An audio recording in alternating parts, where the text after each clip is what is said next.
Good evening, everyone. Norma, can you share with us the session, please? Okay.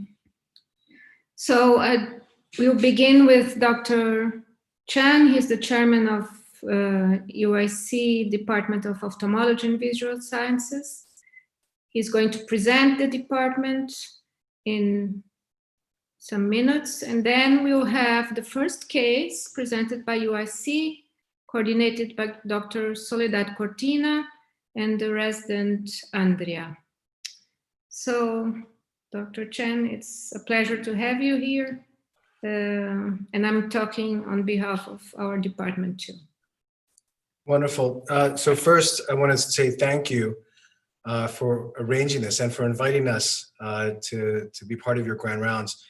I think this is a very special relationship that we have with your department in São Paulo.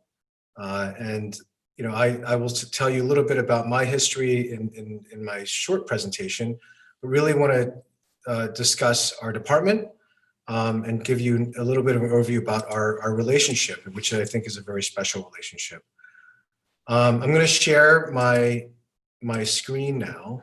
You think I would know how to do this after the millions of Zoom meetings that we've had. So here's this. And I'm going to start first with a video from some people that you may know, like Dr. Azar and Dr. Rosenblatt. And obviously there's a lot of cornea here, even though I'm a retina specialist, so forgive me. But this is really an overview of our department and our relationship. So let's start here.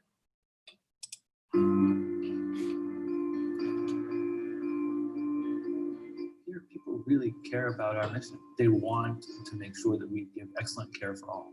And that's been a tenet of the infirmary since its inception, even before the university was created. The idea that we want to be at the forefront of our specialty. And so I think those are things which make us very special. Collegiality in the faculty was the rule and has been a characteristic of the infirmary. It is hard to almost describe, but the collegiality amongst the people here. They believe in the mission, they work together, they treat each other with respect, and oh, by the way, they're some of the most brilliant people I've had a chance to work with. When I look back with great pride to see all the people at the department now who are really doing a superb job. And I remember the days that they joined the department when I was department head. I promised them that their careers will be good and we will help them succeed. But now I see they've exceeded my wildest expectations. They're doing really a superb job. You look out across the nation, around the globe, the people who made a difference in ophthalmology, many of them trained here and did some of the seminal work here at the infirmary. I'm a cataract surgeon. The A constant that we utilize on every single patient who I operate on was invented right here at the eye in your infirmary. And one of our faculty members, SRK, S and K were people who taught me cataract surgery, Don Sanders and James Griff, both of whom were faculty members at the eye in your infirmary. They gave me the scientific foundation to be a physician. More importantly, the human values of the faculty, the role models, the mentors who I came in contact with, Dr. Goldberg, Dr. Sugar, Walensky. These were mentors who I lean on to this day.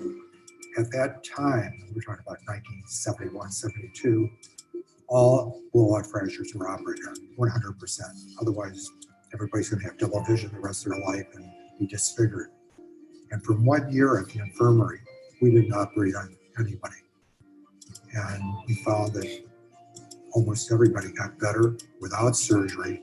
So we wrote this very controversial paper in 1973. And I think now we become much more collaborative group. People very easily ask others for their opinions about a patient, and you're surrounded by people who are committed to making you excellent. On those days when you find yourself, busy between inpatient consults, on call, taking a step back, remembering where we are and the history that this place has, the opportunities it's affording, the resources that we have at our hands, the faculty that are here, really, I think, brings you back to the attitude that you need, which is take advantage of everything and the opportunities that the Illinois year has to offer. But I believe the high quality of faculty, residents, and staff will continue in addition to our characteristic collegiality. But we're not done yet. I don't think that the best years of the infirmary are behind us. I like to think that many of them are in front of us, and making sure that we're innovating and bringing those discoveries and ideas out into the world to help patients.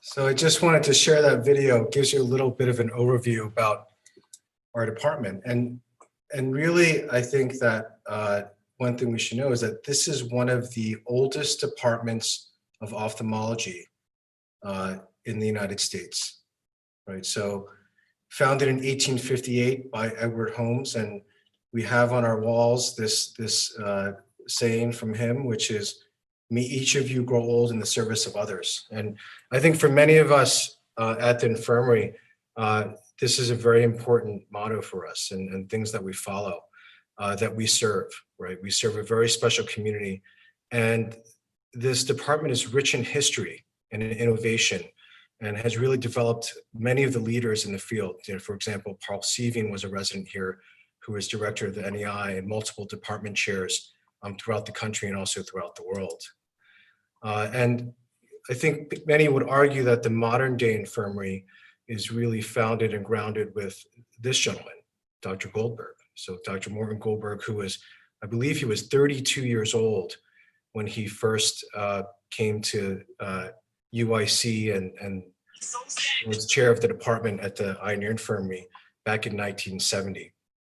And through his leadership, developed what is the modern infirmary, and also works very closely with the Lines of Illinois Foundation to build the Lines of Illinois Eye Research Institute, and really escalated the research programs within the Illinois Eye Infirmary.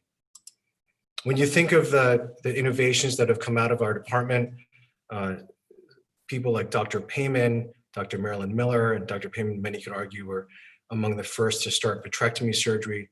And of course, no one can argue that we probably have one of the strongest cornea services in the country, if not the world.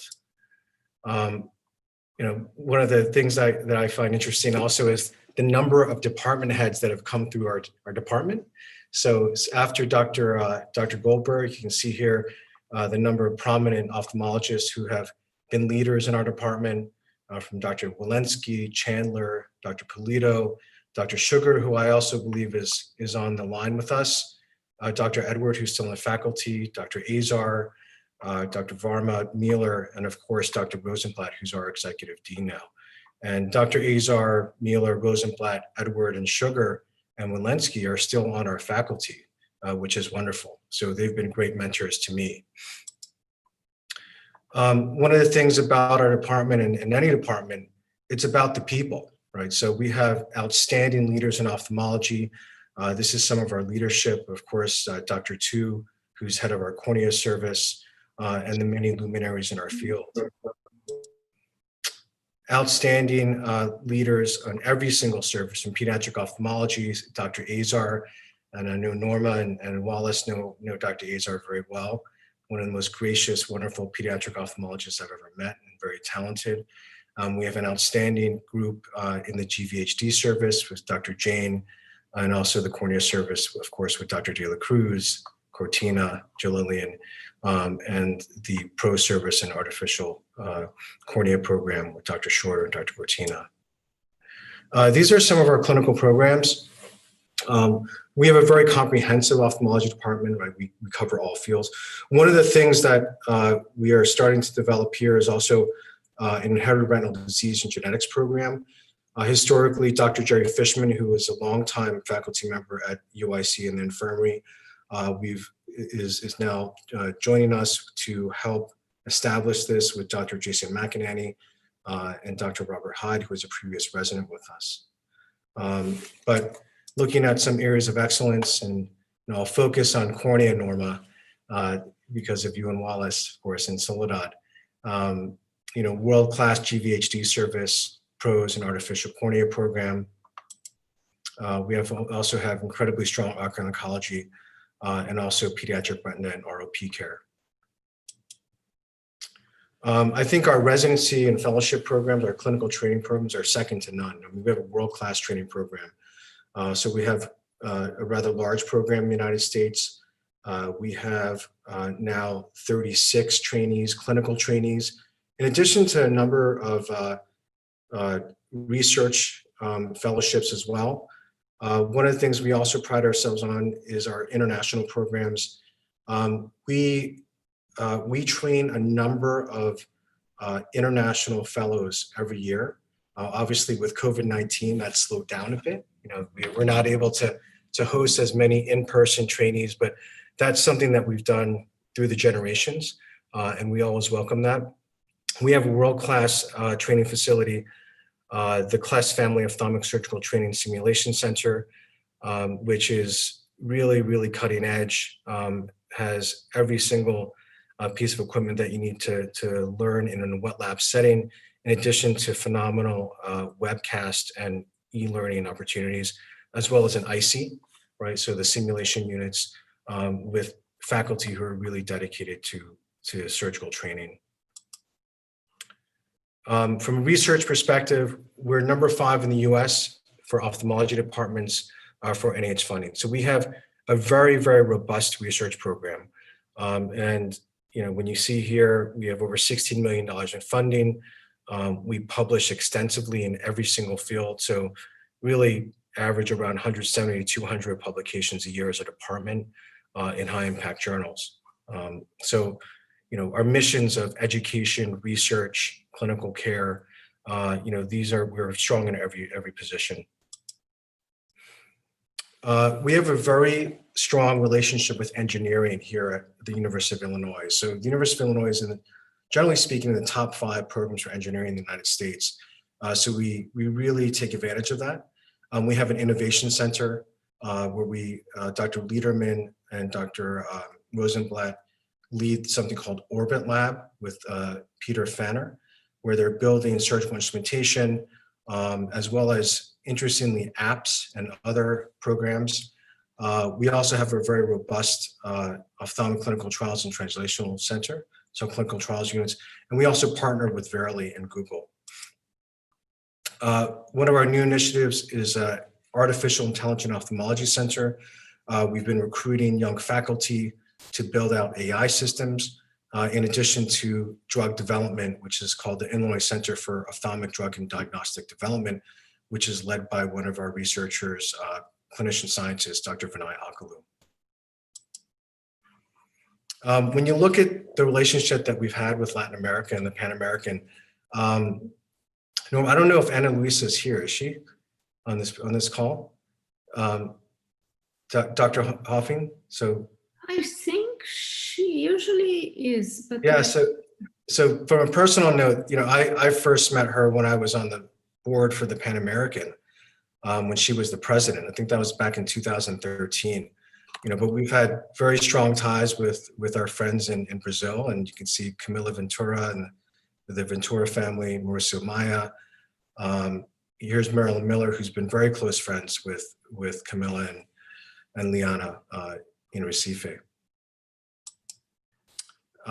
From a departmental perspective, and I think, I love this card that you sent me today, that you and Wallace were so popular and so integrated into the service that you made the holiday card for the cornea service. This is in 2012. So you can see here our outstanding cornea service and Norma and Wallace here as part of that. But I think the relationship for our departments really started with Dr. Azar, right? And the energy that he brought with Natalie, and really this family atmosphere to really embrace this relationship. And you were incredibly productive. Here's Wallace, with the whiteboard, and the number of publications and presentations that I saw that you developed over the course of the year that you were a visiting professor here. I think was really special. And of course, there was a lot of fun to be had.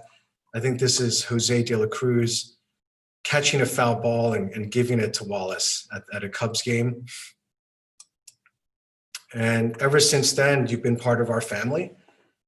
So coming every year to the Illinois Eye Review for almost 10 years now, right? So it's almost a decade. And the wonderful exchange program that you've hosted with our residents going down to Brazil. So here's Daniel here with your residents and Wallace. And I think you're eating Asian food. It seems like there's some chopsticks and tea there. But you know, we've always appreciated this relationship and friendship. So really, you know, I want to thank the two of you for continuing this and really keeping this collaboration, this true friendship of departments and of our faculty going. You know, I think that we're stronger together with all the collaborative projects. You know, we can make more of a difference in our patients' lives and innovate and collaborate with our residents and our faculty. And we look forward to the future. So thank you. Is Ana Luisa around in the chat? No. Dr. Chan, thank you very much. And the honor is ours to be little part of your team. So I am going to introduce Soledad Cortina and UIC resident, Andrea, to present the first case. Thank you, Norma. It's a pleasure to participate in this grand round. We're excited to be here. This case that we're going to present is going to be presented by Andrea Arteaga. She's one of our first-year residents. And it's a case that we've cared in the department for over 10 years. And I think even Norma, when you were here, you helped me with all the imaging. She was part of some studies and some things that we published together. So I hope you like the case, and we're going to try to make it as interactive as possible. Thank you. Thank you.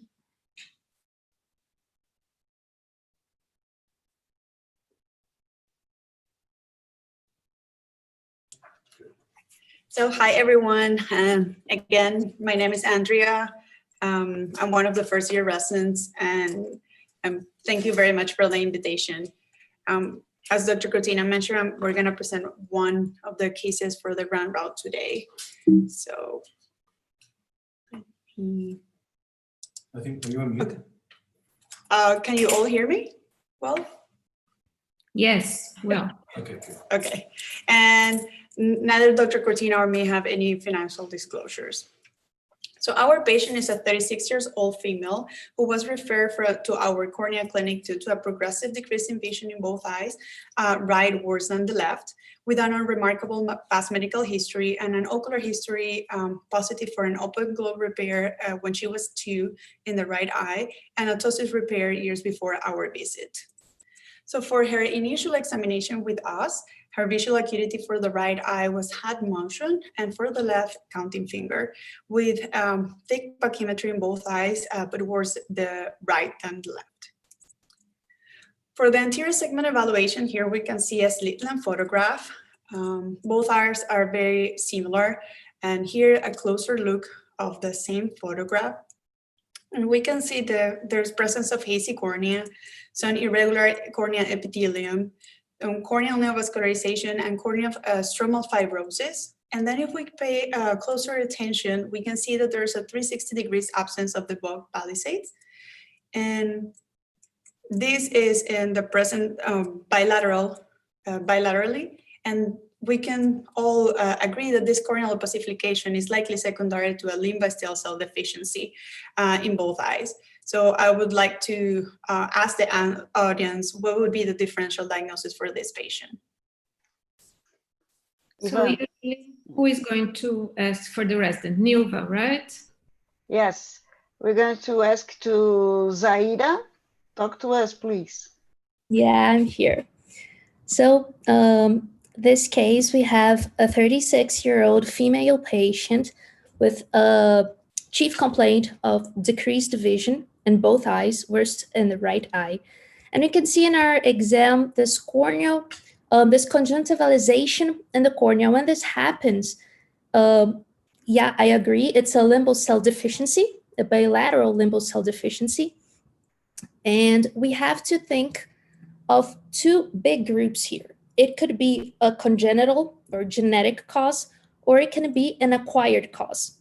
So I'll first talk about some genetic possibilities or congenital possibilities here. It can be an endocrine deficiency. It could be an aniridia case. Aniridia, it can be isolated, or it can be combined with other ocular and systemic alterations. So she has pitosis, which is something that is related to aniridia, as cataract, which we can see in this on this exam on the biomicroscopy, such as glaucoma also, and she has an IOP of 20. So it is a really good diagnosis, I think, for this case of aniridia. But another, and it can be related to systemic diseases such as the Waller syndrome, Wilms tumor, genital urinary alterations. I don't know if she had that in her history. And of acquired causes, we can think about inflammatory causes, such as Steven Johnson. I don't know if she had used any different medication. So it's a thing we have to keep in mind. Traumatic alterations, such as chemical burns also. We see a lot here in our ER. So that's something we have to stay in mind as a possibility. We can also think about chronic allergies, maybe also in the contact lens use. There's something that could also contribute to this case. Some infectious cause, I would put more not so infectious causes in this case because we don't have other alterations, but it is a different diagnosis also. I think maybe that's it. I don't know if someone wants to comment here. That was amazing. Yeah. So the differential diagnosis, you basically went over everything. So yes, we can divide it in three broad categories: congenital, in which we have aniridia and ectodermal dysplasia; inflammatory, like Steven Johnson, like you just mentioned. We also have other type of keratoconjunctivitis, and also we have the chemical thermal burns and the history of medications. So here's a closer look of our patient, and when we have slit lamp photographs with a retroillumination, and we can see that she doesn't, like, we are not able to see the iris in this image. So we can safely say that this is a patient with aniridia. This is a binocular disorder, which has diverse inherited patterns. Most of them are related to some mutation in the PAX6 gene.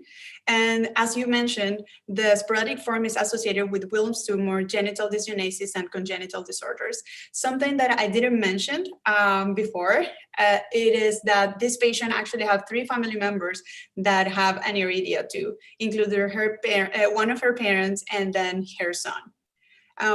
As we mentioned, it has a wide range of manifestations, including ptosis that our patient presented, and decreased visual acuity, which can be related to different pathologies. One, a keratopathy that is related to the limbal cell deficiency, which will have a progressive corneal opacification, but also they have foveal and optic nerve hypoplasia, which is going to limit the vision of our patient.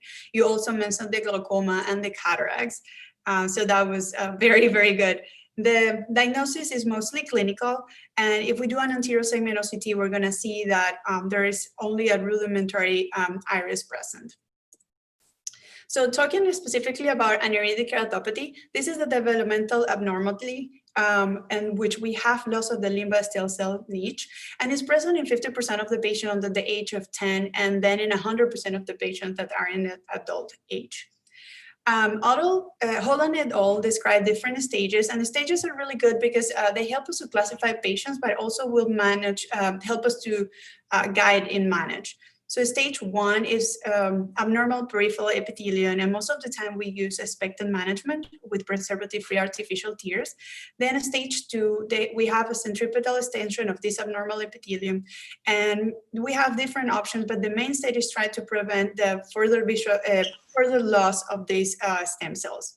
Stage 3, we have central corneal changes with superficial neovascularization, which progresses to a complete corneal abnormal epithelium and subepithelial fibrosis, which at the end will have deep and permanent scarring. So a bilateral limbal stem cell deficiency is by definition a relative or absolute absence of limbal stem cells that impairs the replenishment of corneal epithelium in both eyes. It is very challenging to manage and is one of the more severe forms of ocular surface disease. As we mentioned before, we have a broad spectrum of clinical presentation, and not specifically for the aniridic patient, but in general, if we're talking about other causes of bilateral limbal stem cell deficiency, we have to take in consideration how the annexal are before proceeding with our decision for management. And at the end, we have a lack of source of autologous limbal stem cells. So what can we do? I don't know if the audience wants to talk about management in this type of patients. What options do we have? I can talk a little bit also about that. Yes, you go ahead, Sarah. Yeah. Okay. Well, when we think about maybe the diagnosis, a clinical diagnosis, when we are thinking about limbal cell deficiency, but we can also use some exams to better elucidate and see better what we're working with. So we can use impression cytology or a confocal microscopy so we can better analyze the cells, the epithelial cells, and if they have any conjunctival cells together.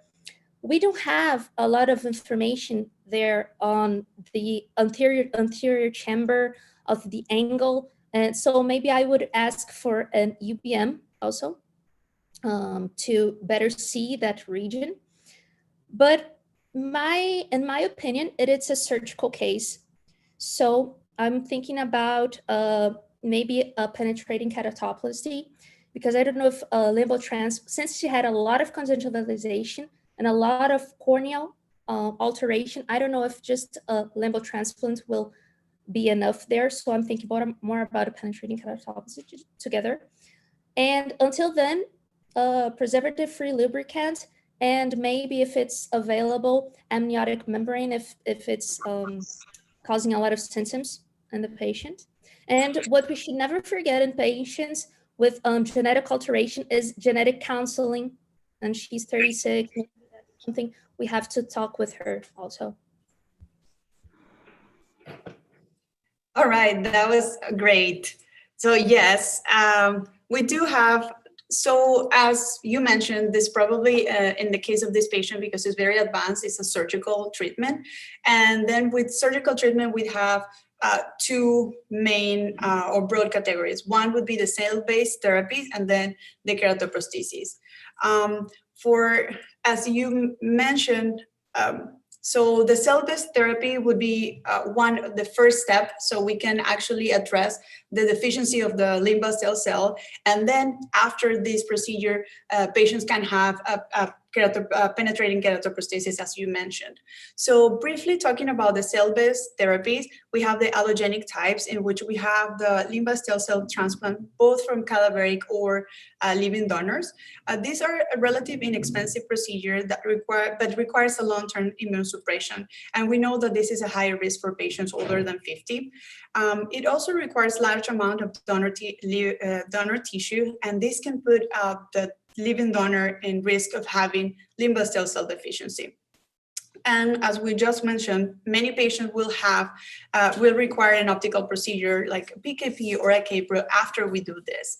So some limitation for this procedure itself is that we always have the risk of rejection, and that we also need to keep this patient in immunosuppression, and with all the risk and problems that this can cause in long term.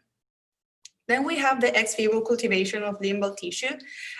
For this one, we only need small biopsy, but it's less practical, more expensive. We need a laboratory to culture the cells, and we also require immunosuppression and optical procedures in around 50% of the patient. So it is also limited. Then for the autologous type, we have conjunctival oral mucosal transplantation, and this will require only a small oral mucosal biopsy. But we also need a lab to culture the cell, and the cells that are actually transplanted, they don't have the exact characteristics of the corneal epithelium. And many patients, even after the procedure, will still continue having neovascularization and scarring. So this is a procedure that is not only less practical, but also have limited availability and limited improvement in the visual acuity. So there are different algorithms. This here is the one that we have at UIC. And again, depending on the stage of the patient, we can decide different management.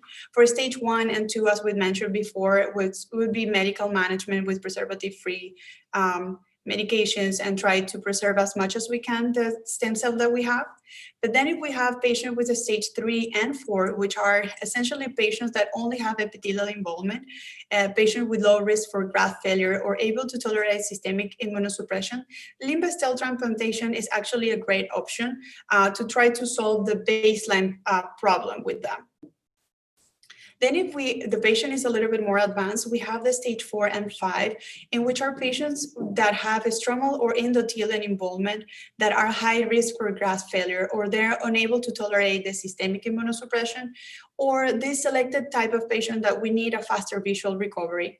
And for them, we have Boston keratoprosthesis, which can be an excellent option. For our patient, even though that she was a young, healthy patient, her stromal disease was very advanced. So we thought that probably only limbal stem cell transplant was not going to be the best option for her. So we decided to go ahead and do a Boston type 1 keratoprosthesis with lensectomy. Here I have a video of a keratoprosthesis. Sadly, we don't have her surgical video. This is like a different patient, but just to illustrate the surgery. So after the placement of the Flaring ring, we have trephination of the cornea. Then anterior, it's placed viscoelastic in the anterior chamber. And then the rest of the corneal button is removed with corneal scissors.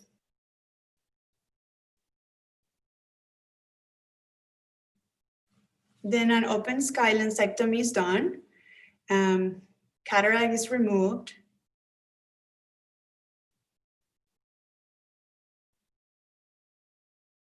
And most of the patients are left aphakic.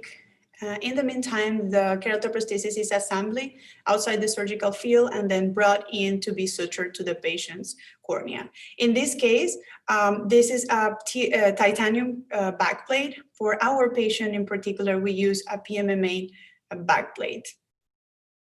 And we can see here when this prosthesis is completely implanted.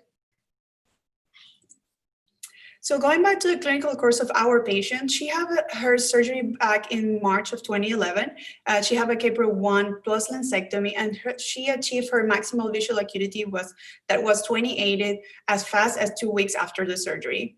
But after the surgery, starting in April to September of that same year, she started developing an RPM with progressive decrease in visual acuity.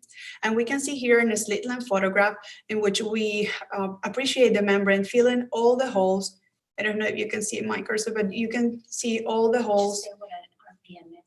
A retroprosthetic membrane that is filling the back plate and all the holes around the back plate and also covering the visual axis right here.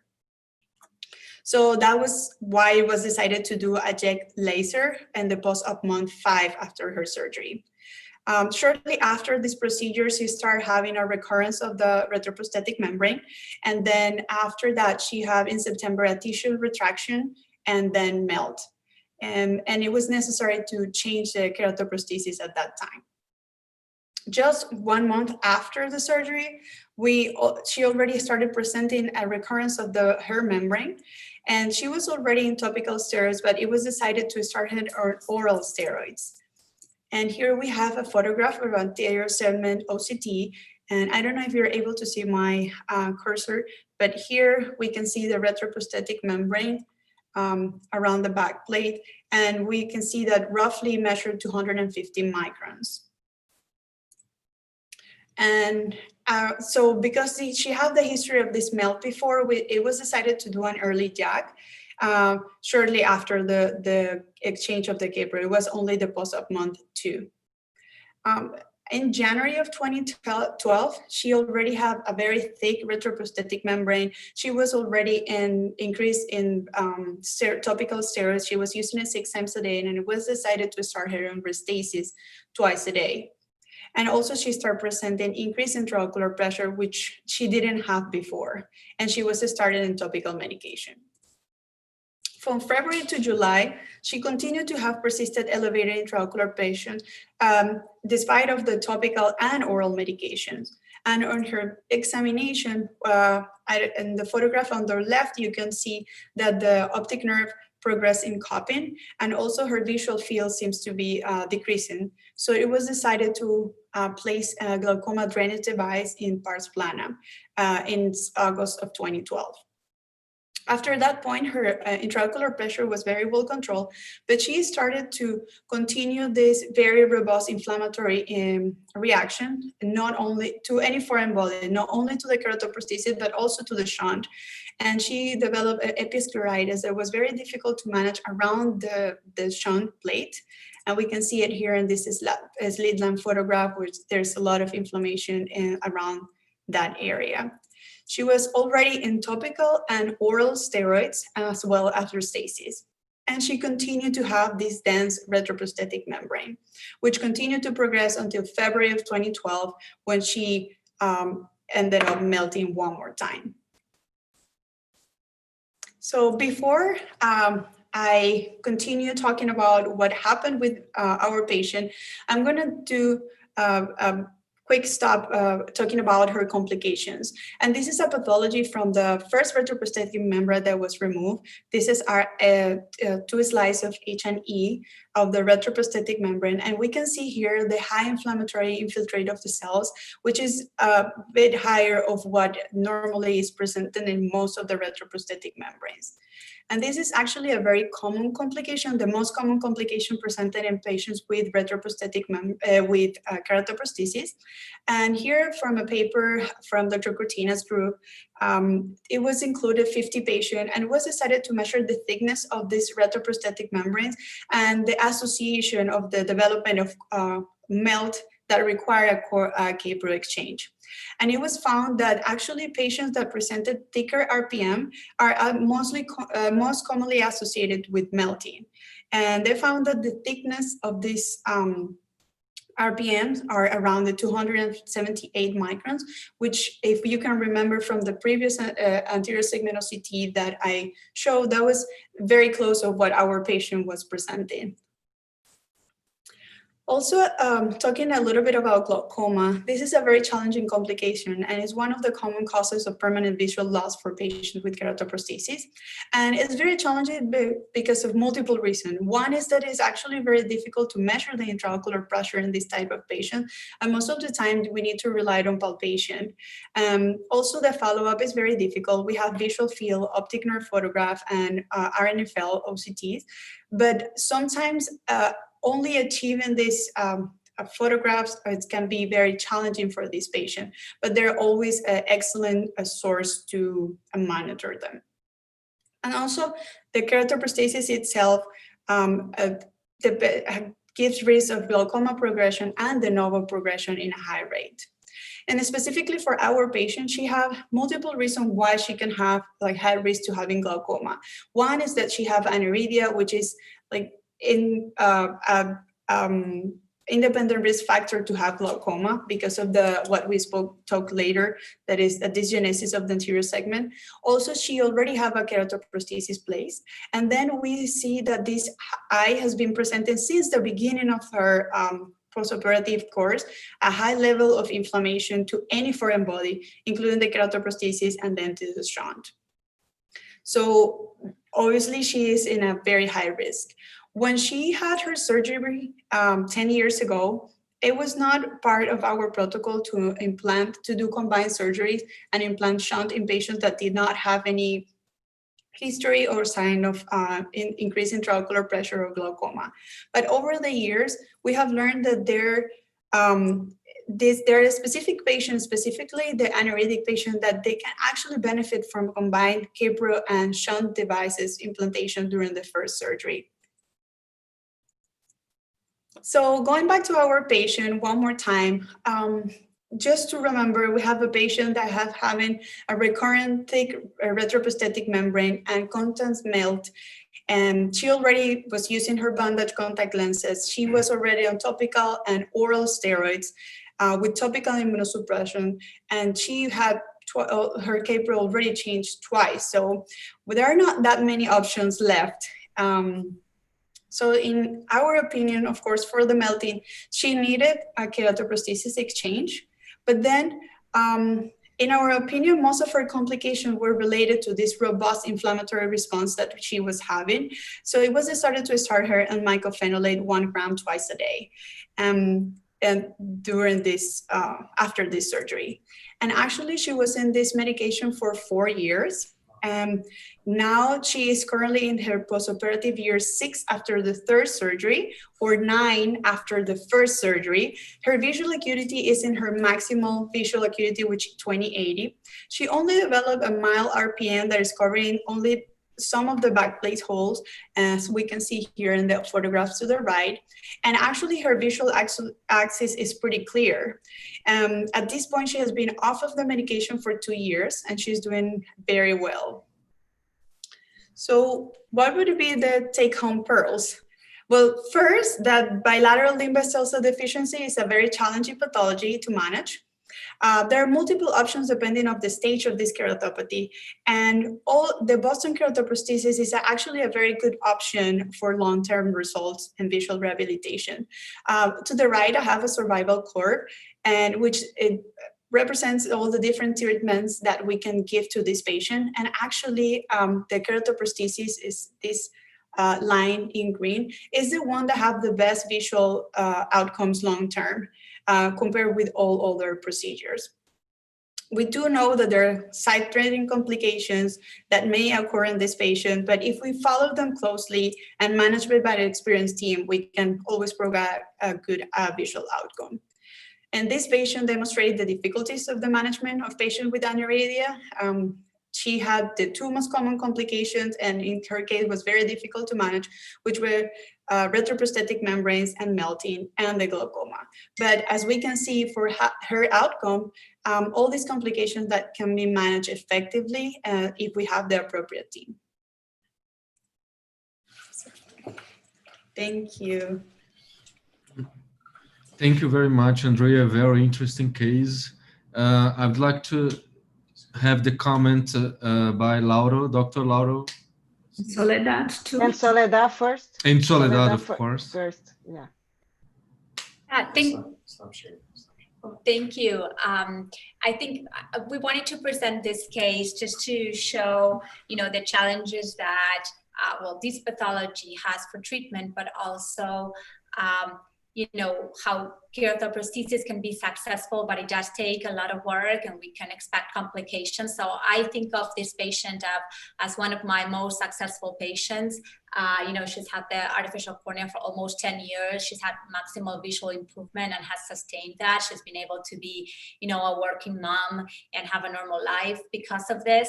But she did, run into trouble and we had to become more creative. And I think, anuretics in particular, they have a strong fibrotic response, an inflammatory response. And, we did an artificial cornea on her to get away from systemic immunosuppression. But in the end, she needed systemic immunosuppression for a few years to stabilize.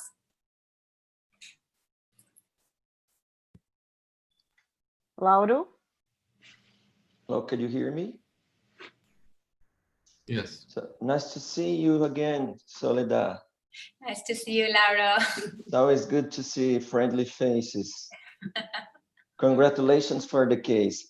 I guess you and Andrea already covered most of the topics and most of the challenging decisions, but it's always good to remember for the residents, for our residents especially, because they are not so familiar to see the indications and even the procedures. They haven't been able to see for at least the last 2 or 3 years. We haven't been able to buy and order the device here in Brazil anymore. But I think the hardest decision is between to proceed with the K-Pro in a primary surgery or to decide going to stabilize and do all the ocular surface reconstruction in order to stabilize the surface and then go with a PK. And I agree with your decision. If I had this patient, a 36-year-old, I would do the same thing. I would decide to do the K-Pro. But we have to remember that we always potentially face this challenging and threatening situations like you faced, especially the RPM in this case. But again, avoiding a systemic immunosuppression for a 36-year-old patient and the risk for multiple graft failures, I would do the same. But as I said, she ended up needing an immunosuppression. I think you did exactly the hardest and the better decisions you could. My question for you, Sole, if you have another patient like this, would you consider using any ocular drug, like 5-FU or any other anti-metabolic drug in order to avoid the recovery of the retroprosthetic membrane? And applied how? You mean applied during the surgery or subconjunctivally? No. As you had 3 situations, right? Yeah. 2 or 3 situations. Mm-hmm. I think after using the mycophenolate, might consider using 5-FU or something like that. But we are always concerned about the toxicity of these drugs when administered intraocular, especially in a situation like this that you don't have the lens and the diaphragm separating the both chambers of the eye. Do you have any experience with this? Yeah, so we've never used, I mean, we've thought about it. In her case, you know, the membrane wasn't impairing her vision because we were able to laser her and that was enough to treat it. But as you know, the portion of this membrane that remains behind the backplate of the artificial cornea is what ends up causing the melt for the residents. So in her case, you know, we decided just to replace the artificial cornea and go with the immunosuppression. But I have some other patients that get these recurrent, very, very, very difficult to treat membranes that completely impairs their vision. And we've thought about doing 5-FU in some of these patients, but we have never done so. I think, you know, the treatment for the membrane, I think that it's a foreign reaction to the, you know, foreign body reaction to the artificial cornea, and that it may have different stages, whereas at the beginning it may be inflammation driven by the initial inflammation of the wound healing, and later on it might be a fibrotic response to the device. And so I think 5-FU may have a role, and 5-FU in particular is not just anti-fibrotic, but also anti-inflammatory with the T cell inhibition. So I think it's a very interesting drug to consider. I just have never tried it in any of my patients yet. Thank you. We'll have to move on. And happy anniversary, Lauro. Today is your birthday. Happy anniversary. Happy birthday. Thank you. Thank you so much. Thank you, Soledad. And we have to move on. And I'd like to, okay, here. Thank you. Go on, please.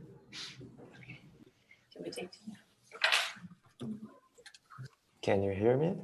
Can you all hear me? Yes, go ahead, Franklin. Good evening, everybody. My name is Franklin. I'm a second-year resident from Escola Paulista. I would like to thank you, Dr. Flavio, my preceptor of this case, and the head of the division of the external diseases in cornea, Dr. Lauro. So let's begin.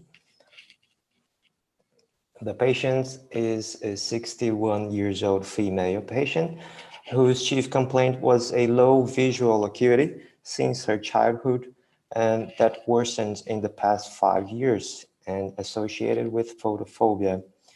In her past ocular history, she refers a corneal disease, diagnosing other service, that's what she said to us. And her past medical history, she has a systemic hypertension and she denies consanguinity. In her family history, she refers siblings and her mother with the same corneal disease.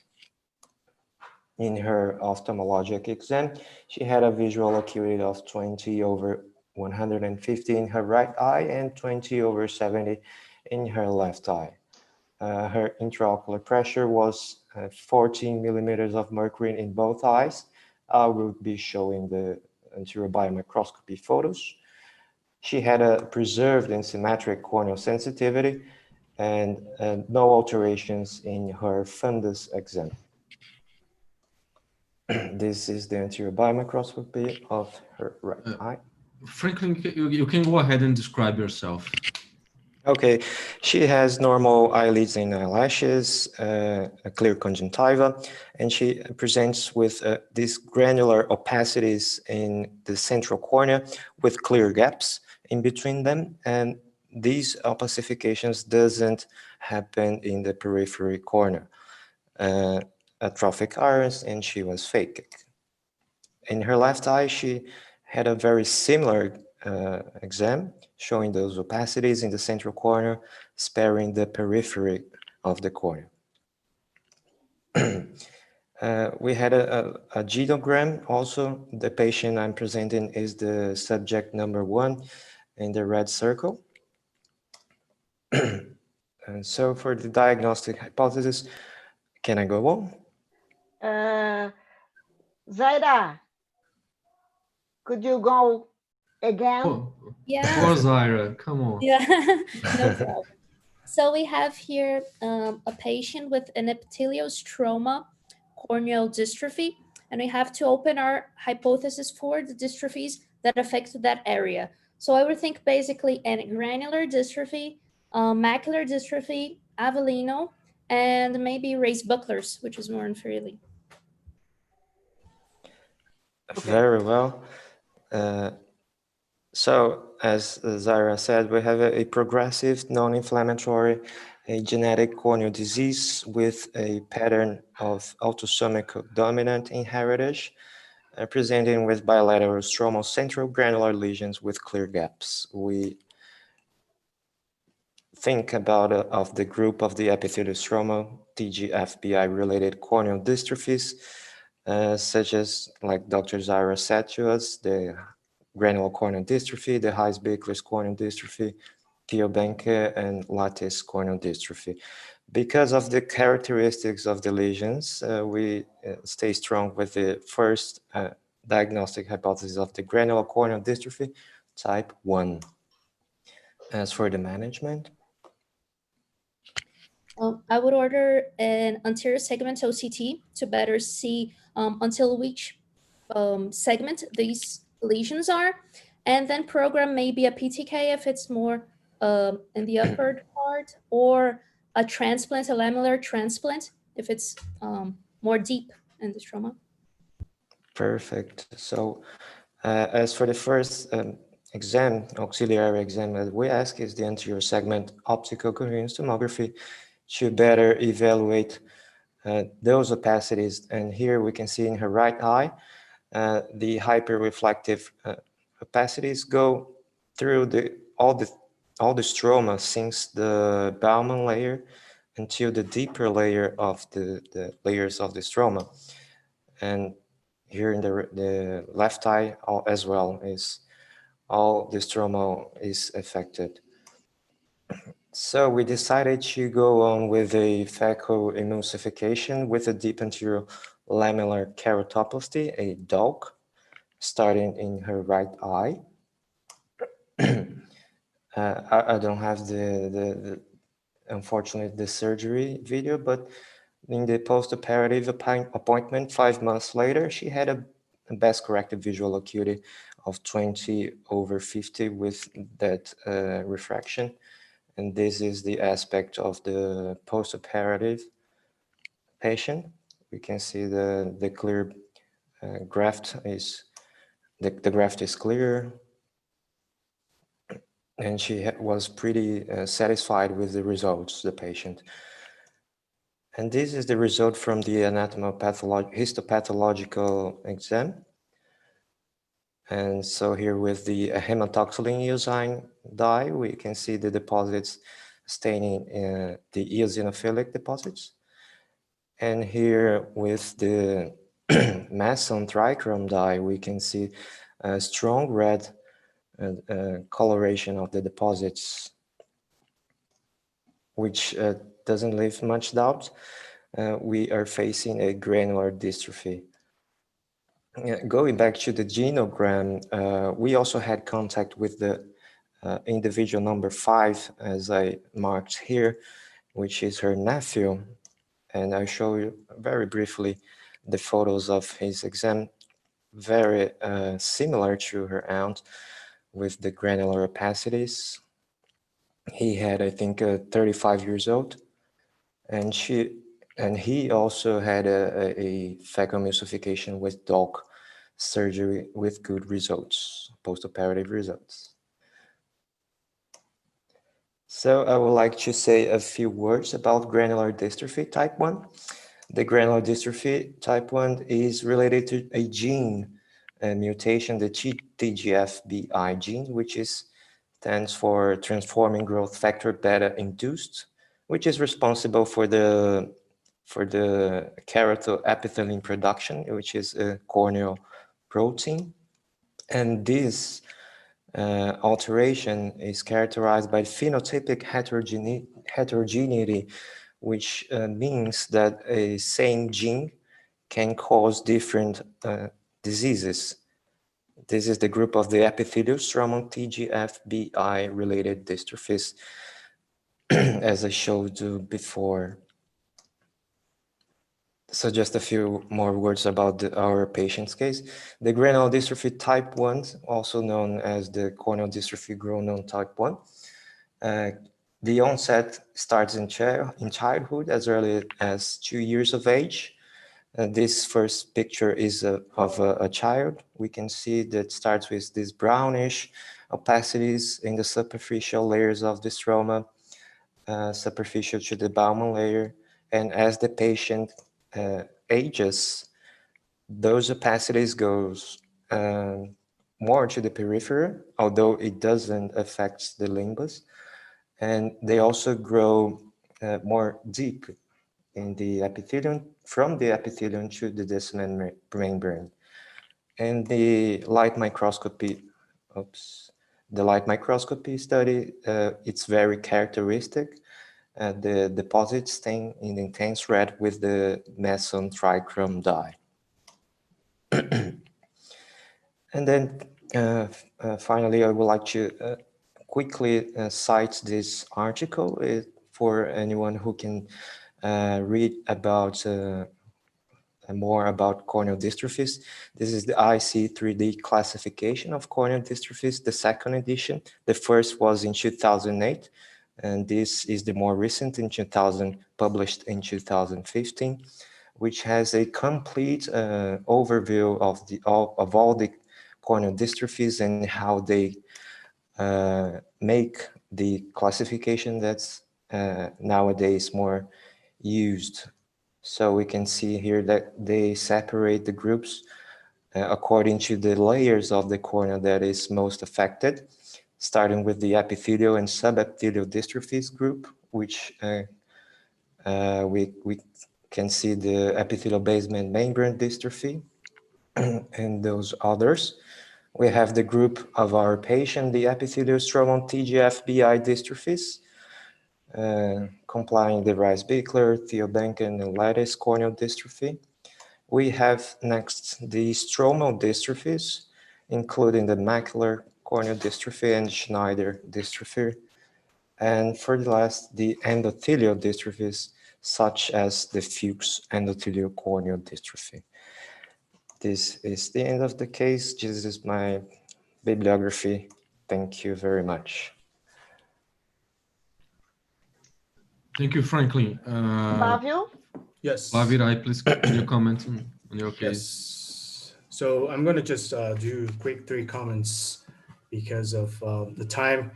The first thing is a corneal dystrophy. It's a rare condition. It's not, we don't usually see in our clinics, even in our private practice, and even those who are specialized in cornea is hard to see. So what caught our attention in this particular case was the unusual presentation. We see the lesions that are deep in stroma. Although it is described, you know, they say that patients who are older, they tend to have these stromal lesions deep in the cornea. So this one caught our attention because usually we see granular dystrophies that are more superficial. Okay, that's the first point. The second point is that we have the pathology slides, and Franklin had the opportunity to go with Professor Moacir from our pathology department to discuss all the slides and the stains. And I think that's a good learning for Franklin during his residency program. I mean, we learn a lot. And just to remind you that this clinical pathological correlation, they remain the hallmark of this corneal dystrophies diagnosis. We have to do that that's the best way for you to close the diagnosis of corneal dystrophy. And lastly, the use of OCT. We had a wonderful presentation by Norma and Nicholas about 2 weeks ago in our cornea meeting. And they talked about the use of OCT in anterior segment. And what is nice about this case, it really helped us to look at the lesions and the depth of the lesions so we can decide what kind of surgery to perform. As today's the Zaida's day. So Zaida told us that we have you can have different approaches when you're talking about granular dystrophy. You can go from a PTK when you have more superficial lesions. You can do a FALK, which is that femto-assisted lamellar keratoplasty, and then you can go to a DALK. And if it doesn't work, you just go for the regular traditional penetrating keratoplasty. And that was about it. In terms of recurrence, granular dystrophy can recur. If you ask me what are the chances that this patient will recur, I would say that it's very likely that she will recur. So we have to be prepared to perform another transplant in the future. And that's about it. Thank you, Flavio. Dr. Wallace Chamon would like to make some comments. I wasn't prepared for that, but I just learned that Dr. Sugar is watching it. If Dr. Alan Sugar is watching it, he would be great. Yes. Dr. Sugar, could you please make any comment? I mean, according to Flavio Hirai, this is a very rare condition. You've probably seen hundreds of it. Yes. I wouldn't say hundreds, but I don't think it's quite as rare. You know, we see this and we see granular type 2, which is called Avellino.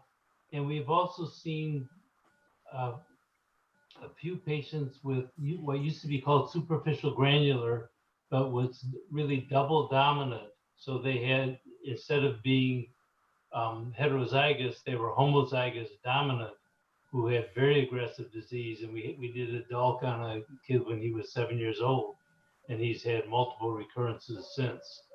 So I think this presentation was excellent, and I really don't have much to add. Thank you. Thank you. Good to see you, Wallace. Good to see you. And Norma. Thank you. Thank you. Wallace? No, just the only last comment. comment. The only comment that I made is that you should always trust basically on the slit lamp exam, because you need to know how deep the structures are as a map and not only in a meridian as OCT shows. So I have some patients that I have treated with laser. And although there are some very deep opacities, most of them were very superficial. And they did very well for 10 years or more. So again, I'm sure that the OCT just imaged what they have seen at the slit lamp, but you should trust the slit lamp more than the OCT in order to have the general idea of the depth of the opacities. Right, Dr. Sugar? Yes. Thank Elmer you. is on now. Wallace, hi, it's Elmer. I would. Elmer's here too. Yeah. The one thing I would say is that the visual disability of the deeper lesions are sometimes overestimated. And so we've usually taken the opportunity to do PTK on these patients. And sometimes they do remarkably well and are able to avoid transplantation for a very long period of time that you might not expect. So if the patient's willing and able to, it's sometimes worth trying the PTK just to remove some of the superficial lesions. Because really they see remarkably well when we see them, even if they have fairly dense opacities. And I think the superficial lesions are much more symptomatic. So we've done that in quite a number of patients and they seem to do well. I agree completely with you, Elmer. The only thing that I asked and I'd like to know from the resident is in Brazil, the granular dystrophies are normally related to Japanese origin patients. Are they Japanese? Is this patient Japanese or not? You're muted, Franklin. Say it again. Franklin. No, sorry, teacher. I was talking to Victoria. No, okay. Sorry. Does the patient has a Japanese background or not? No, she doesn't.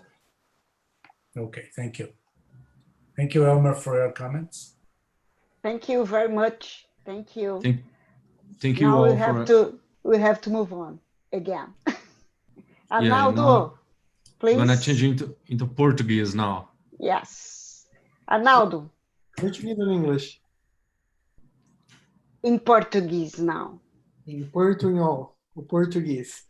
Bom, Nilvinha, a todos, Norma, Ivan, obrigado por estar presente. Estou vendo o Flavinho aí também, grande amigo, e vários outros, né? Vamos então com o Rodrigo, né? Apresentar o caso do Hospital Oftalmológico de Sorocaba. Rodrigo? Can everybody hear me? So I prepare the case to present in English. I think everyone is okay with that, I hope. Não, pode falar em português. O Português. slide em inglês, você em português. Tá bom. Por causa da audiência, sabe, Rodrigo? A gente Tudo tem bem, audiência... Não, tranquilo, tá ok. Mas obrigado pelo preparo em inglês. Tudo bem. Acho que está todo mundo me ouvindo, então. Meu nome é Rodrigo Mício, eu sou residente do 2º ano do Hospital Oftalmológico de Sorocaba e vou ser responsável pelo 3º caso da noite. Queria agradecer a oportunidade de estar participando do Grand Round. Meu preceptor e chefe do setor de retina e vítreo, Dr. Arnaldo Bordon. Antes de começar, eu queria convidar a todos para fazer parte do Simbos, que é o nosso congresso, que vai ocorrer em outubro, dia 22 ao dia 24, participar virtualmente ou presencialmente, e esse ano vai ter como temas de retina, úvea e tumores oculares. Então, dando seguimento, é um caso de um paciente de 48 anos, branco, masculino. Ele deu entrada no pronto-socorro com uma queixa de vermelhidão ocular, de hiperemia, e uma dor em olho direito, uma dor leve em olho direito aos movimentos oculares. Tinha um histórico de um trauma no olho direito enquanto usava uma roçadeira há 3 dias. E negava baixa acuidade visual nesse olho. Estava usando colírio lubrificante por conta própria. De comorbidade, ele tinha pressão arterial, fazia uso de enalapril e propanolol, e os antecedentes oftalmológicos e familiares dele, ele negava antecedentes oftalmológicos, na verdade, e familiares. O exame oftalmológico, ele tinha uma acuidade visual sem correção de 20/20 no olho direito e 20/20 no olho esquerdo, os reflexos pupilares normais, movimento ocular normal, a pressão intraocular de 8 no olho direito e 12 no olho esquerdo. Bom, do exame de lâmpada de feno do segmento anterior, ele tinha uma hiperemia localizada de conjuntiva bulbar temporal, ele tinha uma laceração temporal de conjuntiva de 2 milímetros sem saido, uma córnea com uma abrasão em região perilimbar temporal, flor positiva, uma câmara anterior formada, sem reação de câmara anterior e cristalino claro. O olho esquerdo, o exame era normal. No exame de fundo de olho, eu vou mostrar a foto do olho direito, e do olho esquerdo, o exame era normal. Então, essa é a foto do fundo de olho. Não sei se alguém vai querer descrever o exame. Acho melhor você continuar, Rodrigo. Eu vou Tudo parar bem. só na hora da discussão da conduta, tá bom? Tudo bem, perfeito, doutora Nilva. Então, aqui no exame do fundo de olho, a gente pode ver um nervo óptico corado, bem delimitado, sem alterações maculares ou nos vasos da retina, uma retina aplicada. E na periferia temporal, a gente vê uma rotura, né, uma lesão entremeada com áreas de hemorragia. Bom, o manejo, qual exame vocês solicitariam? Então, agora eu vou pedir para... Ivan, você está com a lista aí, né? Que Lucas Denadai está aí? Então, pode falar, Lucas. Boa noite, professora. Boa noite, Rodrigo. Boa noite. Então, a gente tem um paciente do sexo masculino com uma suspeita de trauma ocular no olho direito, que no segmento anterior ele tem uma abrasão corneana e na fundoscopia do olho direito ele tem essa lesão retiniana na periferia temporal. Acho que é importante, em todo caso de trauma, a gente ver a integridade do globo ocular, então, para a gente poder definir os traumas oculares entre traumas abertos e fechados. E nesse caso, como ele tem essa lesão mais posterior, acho que eu suspeitaria ainda mais do mecanismo de trauma dele, fala que tem feito uso da roçadeira, tem que sempre suspeitar da presença de corpo estranho, que pode ser tanto intraocular ou não, né? Então, de conduta inicial, acho que de exame oftalmológico ele já fez praticamente quase tudo. Então, eu partiria para exames auxiliares para a gente investigar realmente se esse trauma ocular ele foi aberto ou não, se tem presença de corpo estranho intraocular ou não. Aqui no nosso pronto-socorro a gente tem a possibilidade de fazer o uso da tomografia de crânio e órbita para pesquisa de corpo estranho intraocular, para ver a integridade do globo, né? Mas caso não fosse possível, até um raio-x poderia ser feito, porque às vezes o corpo estranho é metálico e a gente consegue ver. Então, acho que a princípio isso, descartar ruptura ocular, né, um trauma aberto, e descartar a presença de corpo estranho no trauma. Ô, Lucas, você não faria ultrassom nessa fase? Professora, a princípio, eu fico meio receoso de fazer ultrassom num trauma que ainda não tenho a certeza que está com a integridade ocular preservada, mas, obviamente, aqui a gente tem a doutora Norma, que é fantástica, então, talvez fazer um ultrassom por imersão, com muito cuidado, sabendo que a integridade ocular está preservada, não é o frequente, mas poderia até ser feito em algumas situações em exceção, eu acho que eu diria assim. Ok. Bom, perfeito. O que foi solicitado no nosso serviço foi um raio-x de face e órbita. Um ultrassom ocular foi solicitado por conta da lesão num tecido e foi discutido o caso também e optaram por solicitar, e uma tomografia de crânio e órbita. Bom, aqui é a imagem da radiografia, a gente consegue ver uma lesão radiopaca, uma imagem radiopaca na órbita direita, onde está a seta vermelha, e com essa imagem a gente não consegue definir exatamente a localização do corpo estranho, mas dá para ver que tem um corpo estranho, provavelmente metálico, nessa região. No ultrassom ocular a gente consegue ver uma imagem hiperecogênica, parece estar na esclera, na parede do globo. Aqui as medidas. Bom, aqui com a tomografia a gente consegue ter mais detalhes da localização desse corpo estranho, então a gente consegue observar que o corpo estranho não parece estar dentro do olho, mas sim na parede. dentro da esclera. Então, a gente tem um paciente com uma acuidade visual de 20/20 e um corpo estranho metálico intraescleral. Então, essa foi a principal motivo de estarmos trazendo esse caso para levantar essa discussão. O que fazer nesse caso? Remover ou não remover? E se optar por remover, qual a via, qual a técnica a ser utilizada? Você quer opinar, Lucas? Claro, professor, eu posso opinar sim. Então, acho que um caso muito interessante, né? A gente tem que lembrar que os corpos estranhos, nesse caso não é intraocular, mas é intraescleral, principalmente metálicos, de ferro e cobre, tem risco de alterações oculares, né? Que podem até chegar em casos mais extremos em fitizes. Então, eu acho que seria interessante remover, sim, esse corpo estranho, ainda mais por ser metálico.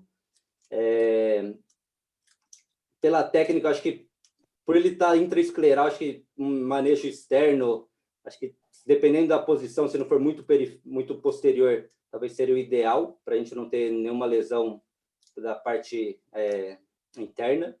E além disso, talvez, dependendo de como tiver a retina, talvez fazer um laser ao redor da lesão para não ter um descolamento posteriormente. Perfeito.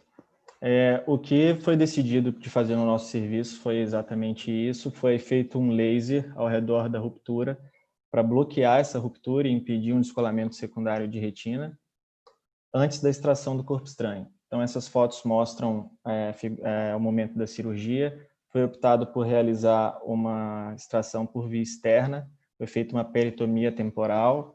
Os músculos foram isolados e foi feita uma esclerotomia para a retirada do corpo estranho. Essa figura direita, ela mostra o momento da retirada desse corpo estranho metálico.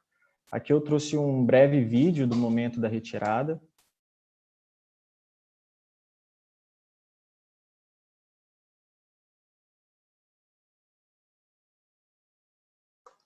E esse outro vídeo, a gente consegue medir esse corpo estranho. Então, aqui mostra que ele media 3 milímetros de comprimento.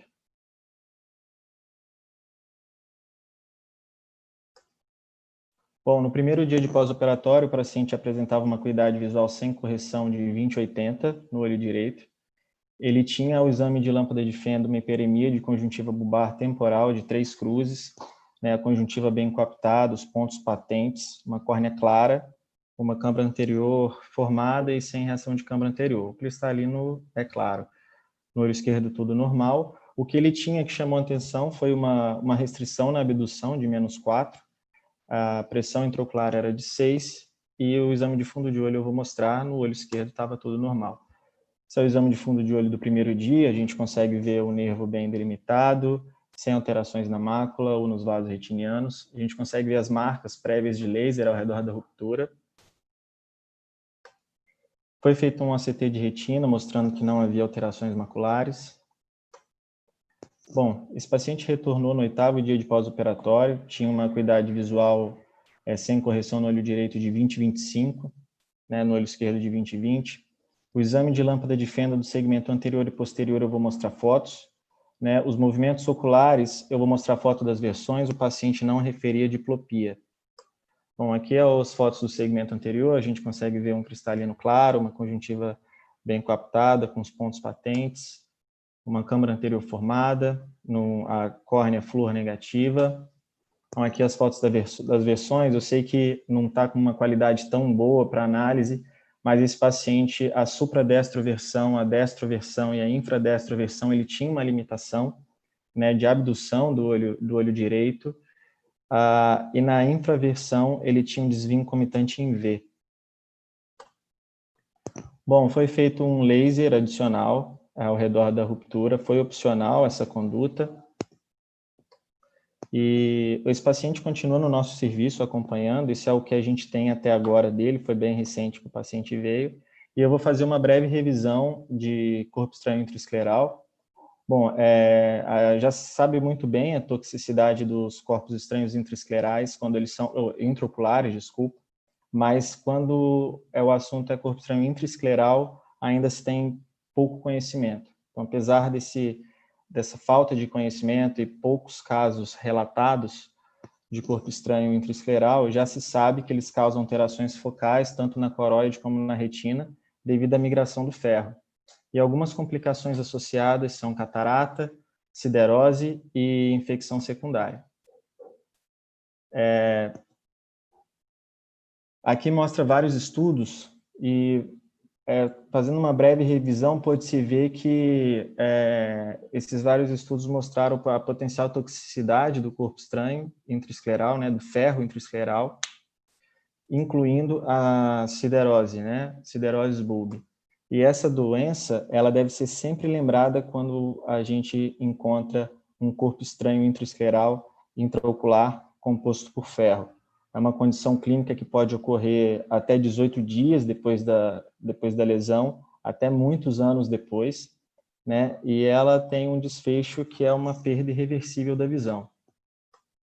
Então, diante de uma suspeita clínica, a gente sempre deve lançar mão de todas as propedêuticas necessárias para o diagnóstico do corpo estranho intraescleral, no intuito de evitar uma possível evolução para uma siderose.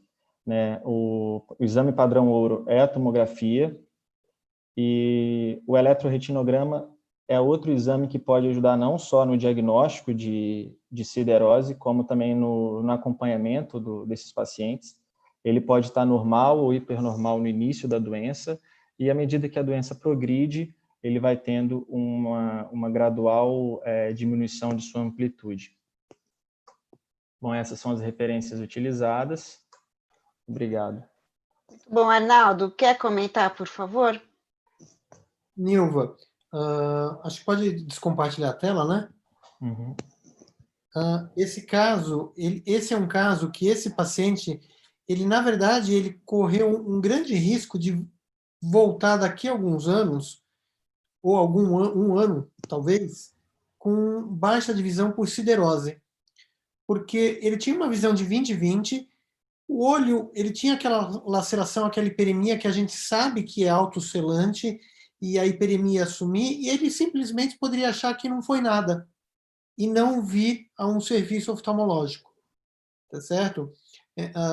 E ele aparecer depois. E aí eu acho que a importância da história e da anamnese é muito grande, não só na fase aguda, mas pensando lá para frente, em perguntar se o paciente não teve algum trauma, algum acidente. Porque muitas vezes ele simplesmente não relaciona uma coisa com a outra, tá certo? E ele pode negar. A segunda coisa, a gente tem um aspecto médico legal. Quando o paciente chega a um serviço com uma história dessa, nós temos muito obrigação de investigar e suspeitar de corpo estranho. E nós temos que ir atrás. E nós fizemos realmente isso. Nós, em primeiro lugar, pedimos um raio-x de órbita, confirmamos que realmente havia um corpo estranho metálico dentro do olho. O ultrassom foi feito porque a gente achou que realmente o olho estava muito íntegro, mas a gente tem que pensar justamente nisso, num trauma aberto, de evitar um ultrassom para você não causar mais danos. E, finalmente, a tomografia ela foi bastante decisiva para a gente optar pela a maneira de abordar esse corpo estranho. A gente achou que deveria retirar, mesmo o risco sendo menor de uma siderose, mas uma vez diagnosticado, a gente não poderia correr o risco desse paciente desenvolver e aí, até numa fase tardia, de não ser mais reversível. E a abordagem foi externa. Esse corpo estranho estava alojado bem embaixo do reto, não houve necessidade de desinserção do reto, mas o reto teve que ser bastante manipulado, né, durante a cirurgia, e nos primeiros dias ele teve até uma redução, uma limitação de movimento, que a gente acredita que isso vai, mais no longo prazo, resolver. Então, a gente tem várias implicações aí, nesse caso, não só do diagnóstico precoce, porque o paciente veio, mas em raciocinar o que poderia acontecer se ele não viesse e viesse mais tarde já com um quadro de siderose ocular. Muito bom. Norminha, você queria fazer uma pergunta para o Arnaldo? Arnaldo e Rodrigo, Ele era transescleral. Então, não, aquela rotura não foi o corpo estranho que causou. Aquela ruptura a gente acha que foi causada pelo corpo estranho, sim. Capricho da natureza, ele só não teve força suficiente para poder penetrar dentro do globo. Então, tinha uma comunicação com a cavidade vítrea. Ele tinha uma comunicação com a cavidade vítrea, tanto é que a gente via aquela laceração e as hemorragias ao redor. Ou seja, houve um dano retiniano, mesmo que minor, mas houve esse dano retiniano. Esse foi um dos motivos que a gente optou por, antes da cirurgia da remoção do corpo estranho, fazer um laser profilático ao redor da rotura, porque nós estávamos tratando de um paciente com 20/20 de visão. Então, ele não estava protegido da siderose, não, porque tinha comunicação. Ele teve comunicação, exatamente, ele teve comunicação. Obrigada. Muito bom. Eu acho que nos dias de hoje a gente deve tirar qualquer tipo de corpo estranho metálico do olho, né, Arnaldo? Acho que agora a gente tem um arsenal de técnicas que a gente pode abordar o olho sem se preocupar, e siderose é uma coisa devastadora, né? Então, concordo com a Norma que tinha solução de continuidade, sim, tanto é que tinha hemorragia e tinha lesão retiniana que a gente observava bem. Deve ter feito que nem a córnea, né? Bateu e voltou. Eu acho que o fato dele, da localização dele, o que amorteceu a penetração dentro do globo, ele passar por vários tecidos, inclusive pelo músculo. E a esclera, que obviamente é um tecido rígido, embora você não segure. E aí você pode... foi a sorte do paciente, vamos ver, né? Muito bom, então vamos continuar. Vou chamar o último caso da noite. Obrigado a todos. E órbita. Eu que agradeço, Arnaldo, Rodrigo, foi muito bom. Então vamos passar para o último caso, por favor.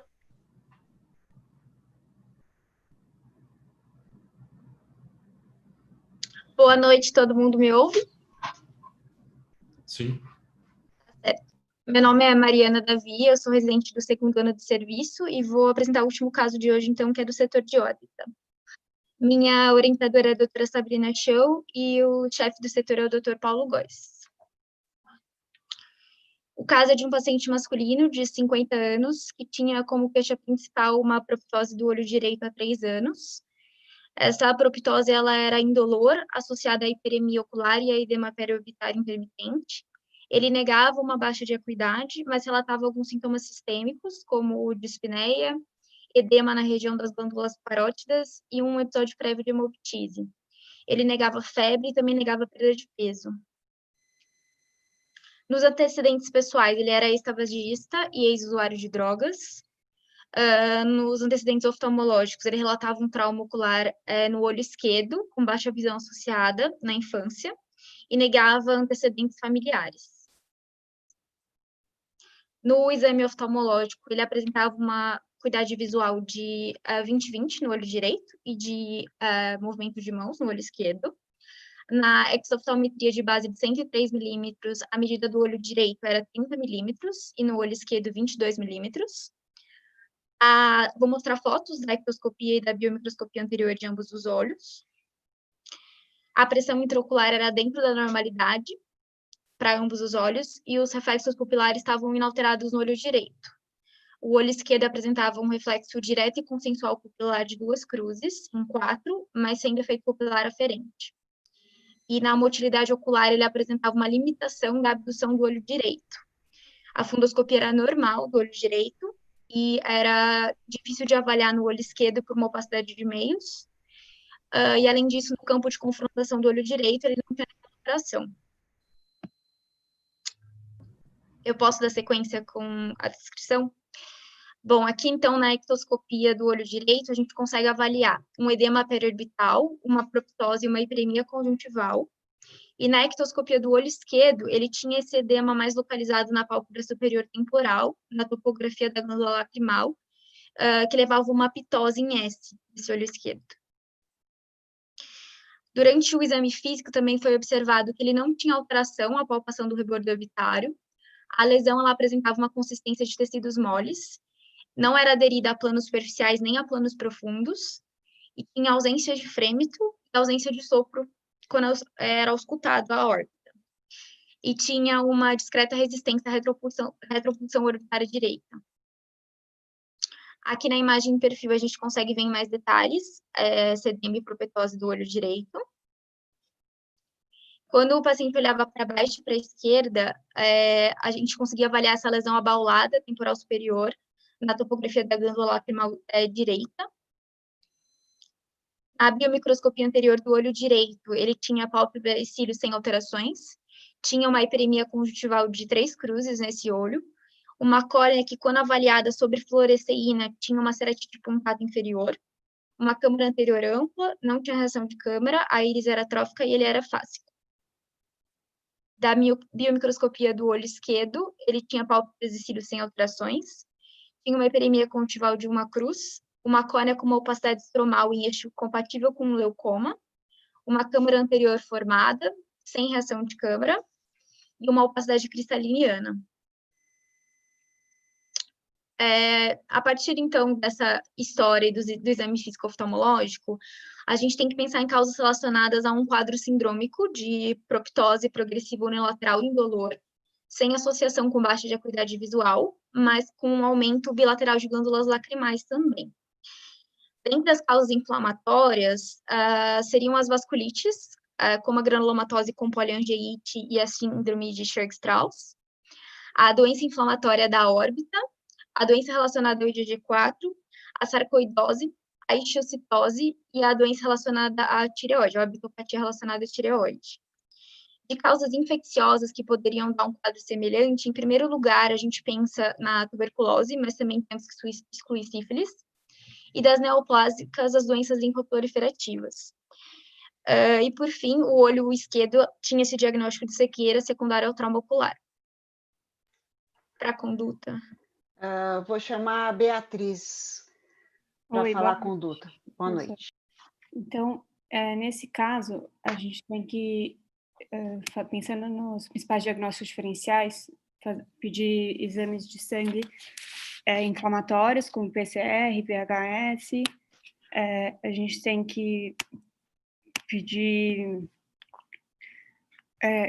pensando em sorologias, para excluir as causas infecciosas, principalmente VDRL, PPD, pensando em sarcoidose, enzima conversora de angiotensina, cálcio, e é importante realizar um exame de imagem, e pensaria...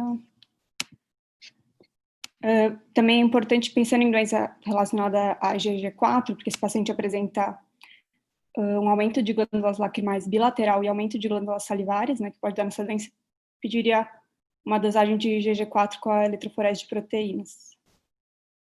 Tá correto.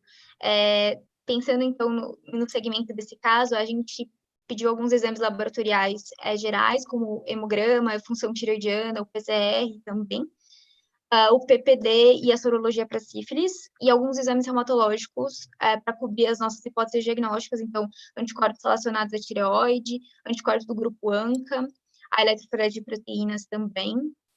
A gente pediu uma tomografia de órbita e crânio com contraste para avaliar a topografia e extensão da lesão, uma tomografia de tórax de alta resolução em busca de sinais de sarcoidose, e uma ultrassom ocular do olho esquerdo, somente porque a gente não conseguiu avaliar o polo posterior desse olho pela opacidade do cristalino. E a gente pediu também uma avaliação da equipe de pneumologia, uma vez que o paciente tinha vários sintomas sistêmicos pulmonares. Nessa avaliação, a tomografia de tórax, o paciente apresentava um espessamento brônquico, alguns nódulos centropulmonares, bronquiectasias e achados compatíveis com bronquiolite. A broncoscopia, ela era sem alterações, e na espirometria ele tinha uma hiperresponsividade brônquica, e a equipe de pneumo realmente orientou somente o uso do broncodilatador de resgate quando necessário. Nos exames laboratoriais gerais, a única alteração foi a presença de uma eosinofilia, ainda que o leucograma total tivesse dentro da normalidade. A função tiroidiana, os valores de cálcio sérico urinário e o PCR eram normais. Na avaliação infecciosa, a sorologia para sífilis e HIV era não reagente e o teste tuberculínico tinha uma medida de 0 milímetros. O paciente apresentava o ANCA, os anticorpos tireoidianos não reagentes, teve uma eletroforese de proteínas com um pico de proteína gama policlonal. O ultrassom ocular do olho esquerdo mostrava uma assimetria no diâmetro axial, uma imagem compatível com o estafiloma do olho esquerdo, mas não tinha nenhuma evidência de corpo estranho ocular, nem de descolamento de retina. Agora vou mostrar alguns cortes da tomografia de crânio e órbita. Então, na tomografia de crânio, nesse primeiro corte axial, foi vista uma lesão expansiva na cavidade orbitária direita. Ela era extraconal, envolvia o músculo reto lateral, não tinha compressão do nervo óptico e promovia a pitose do globo ocular direito. Essa lesão também, como a gente consegue observar na segunda imagem, ela captava contraste nas fases contrastadas. A janela óssea não apresentava nenhum tipo de erosão óssea. Aqui nas duas imagens superiores no corte coronal, a gente consegue observar que o paciente apresentava um espessamento dos músculos retrodifusos, sendo em menor grau à esquerda, e também um borramento do tecido mole da topografia da gordura orbital direita. Foi visto um espessamento do nervo intraorbital, aqui indicado pela seta, e no corte axial inferior a gente consegue ver o acometimento da glândula lacrimal bilateral. Ele apresentava também um acometimento da fossa pteregopalatina direita, na primeira imagem é um corte axial e na segunda imagem no corte sagital, e nesse corte sagital a gente também vê o espessamento do nervo intraorbitário direito. Com essa avaliação, a gente conseguiu excluir algumas hipóteses, principalmente as hipóteses infecciosas e a doença relacionada à tireoide, mas a gente manteve ainda causas inflamatórias e neoplásicas, e por isso foi optado por realizar uma biópsia incisional transpalpebral à direita. A biópsia, então, envolveu tecidos da gordura orbitária, da glândula lacrimal e do músculo reto lateral direito. Como é possível ver nessa imagem, o paciente ele apresentava um infiltrado de linfócitos e plasmócitos, num folículo linfóide e um centro germinativo ativo, aqui numa área glandular. Nessa outra imagem, em um menor aumento, a gente consegue observar o infiltrado linfoplasmocítico, ele está envolto por um processo fibrótico. Já na avaliação da imunohistoquímica, foi utilizado um marcador, o CD138, para que a gente identificasse os plasmócitos. E, na sequência, a gente avaliou na mesma localização dos plasmócitos, células que eram positivas para o marcador de GG4. Essas células que tinham GG4 positivo eram maiores que 40% do total de plasmócitos, e, com isso, a análise anatomopatológica era compatível com uma doença relacionada ao IgG4. No follow-up, o paciente teve a IgG4 sérica medida. Ela tinha um valor acima da normalidade, que é 135. Foi solicitado também um ultrassom de parótidas e de glândula submandibular e uma cintilografia, em que a gente demonstrou captação tanto na órbita quanto nos micronódulos centrolobulares pulmonares e em linfonodos mediastinais e inguinais. A equipe da reumatologia optou por iniciar com mesotrexato, enquanto a gente aguardava o rituximab, o paciente teve uma melhora dos sintomas do edema e da proptose com o tratamento. Então, aqui algumas imagens, Aqui, antes do tratamento, que foram as mesmas que eu já mostrei anteriormente, com 15 dias de uso de mesotrexato e de ácido fólico, e após um mês do tratamento, em que a gente vê uma melhora importante da proptose e da hiperemia, o paciente, nessa última imagem, ele até teve uma melhora do edema de glândulas lacrimais, não tendo mais aquela proptose em S que eu relatei no início. Com isso, nosso diagnóstico final foi a doença relacionada à IgG4 oftálmica. Ela é parte de uma doença relacionada ao IgG4, quando a gente tem um acometimento de anexos oculares e da órbita. Não tem etiologia bem definida e é marcada por essas lesões hipertróficas que têm um infiltrado de plasmócitos IgG4 positivos. Epidemiologicamente, a doença oftalmológica, ela acomete homens e mulheres em taxas semelhantes. Tem uma instalação acima de 40, quando o paciente tem acima de 45 anos na sua maioria, 50% desses pacientes vão ter acometimento sistêmico, por isso é muito importante o follow-up em conjunto com a equipe da reumatologia.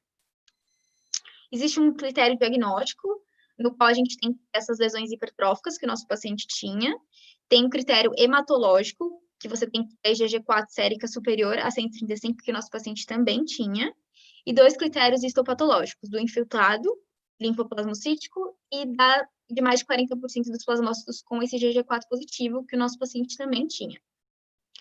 O tratamento ainda não há um consenso, e sabe-se que corticoides sistêmicos funcionam muito bem, porém tem alta taxa de recorrência.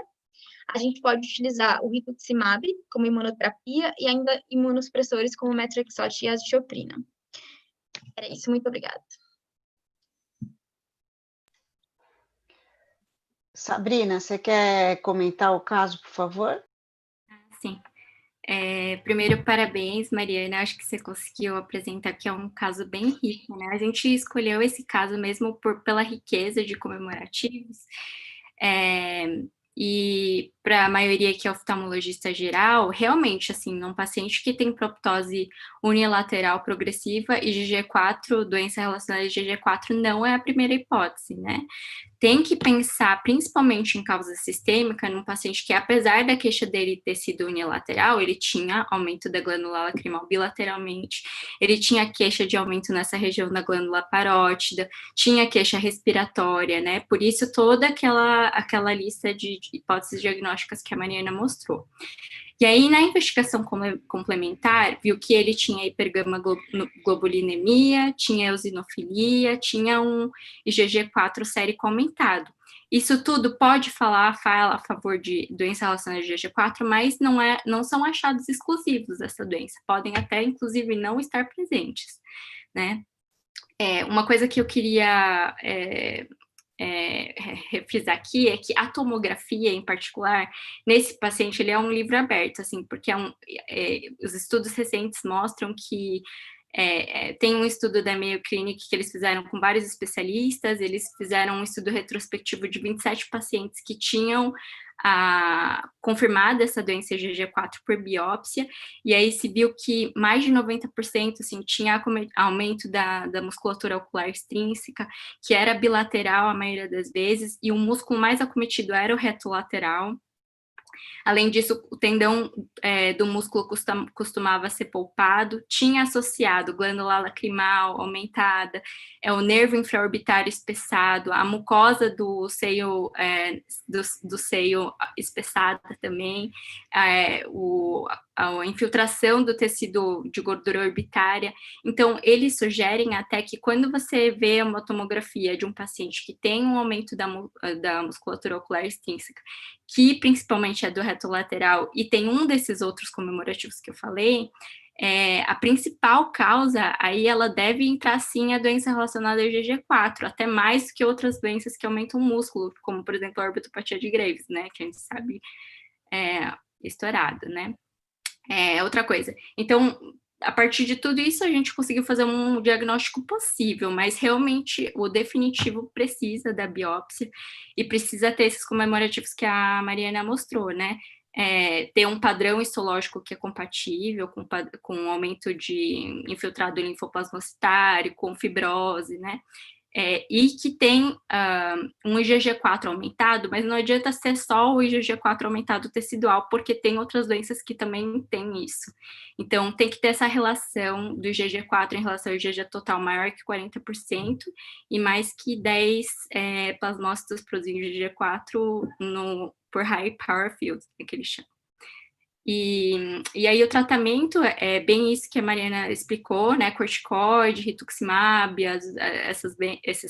azatioprina, alguns imunossupressores, mas todos eles, nenhum deles ele trata a raiz do problema, porque ainda não se sabe muito bem a fisiopatogenia, então a gente sabe que tem recorrência, por isso tem que fazer mesmo follow-up, tem que ser em conjunto com o clínico reumatologista, porque pode acometer alguns órgãos que colocam o paciente em risco de vida, né? E também, isso ainda não é comprovado, mas acham que pode ter um maior risco de malignidade, então tem que acompanhar esse paciente de próximo, né? Ele tá super bem hoje, mas ele pode, na próxima consulta, daqui 6 meses, voltar com todos os sintomas, né? E o acompanhamento é trimestral, semestral? Como é o acompanhamento? Ele não tem certinho, Tranilva, mas a gente, assim, se ele estando muito bem, a gente vai se passando devagarzinho com os exames, né? Tem muito paciente, inclusive, assintomático que tem doença em atividade, então mesmo que também não tenha sintoma, a gente pede exame de imagem, mas não tem um consenso da data específica do período. Nilva, Oi, Paulo. Por enquanto ele está vindo, acho que a cada 2 meses, porque ele está fazendo uso do metotrexato ainda, né? E a gente faz o acompanhamento das enzimas hepáticas, sabe? Mesmo com a doença estável, né? Você não acha que na era dos biológicos essas recidivas seriam menores para essa deficiência? Usar uma droga biológica agora? Sim. Nesse paciente particularmente, só se ele tiver uma recidiva importante, viu, Nilva? Aí eu acho que valeria a pena, porque o grande problema de droga como o rituximab é que você faz uma depressão de linfócito por 6 meses, 8 meses, então o paciente fica passível de processo infeccioso, ou de algumas neoplasias também, sabe? Eu acho que o que ela salientou que foi muito importante aí é que a clínica aí, a gente tem que usar critérios clínicos mesmo, porque a gente não sabe até que ponto IgG4 é uma doença ou é um parafenômeno, né? Então a gente vai encontrar IgG4 elevado no soro e no tecido em alguns pacientes com linfoma, pacientes com artrite reumatoide, com lúpus, com síndrome de Sjögren, com sarcoidose, com doença de Castleman, que dá aquela hiperplasia nodular, folicular gigante, sabe? Então, uma série de doenças, e acho que isso nos obriga a acompanhar sempre esses pacientes, né? Obrigado, Paulo, obrigado a todos. Norma, Wallace, obrigada pelo backup de Chicago. Ivan, nós dois sempre. Nos vemos semana que vem, tem plástica ocular e PS estrabismo. Até Obrigado, semana que vem. pessoal. Boa noite. Obrigadão. Até mais.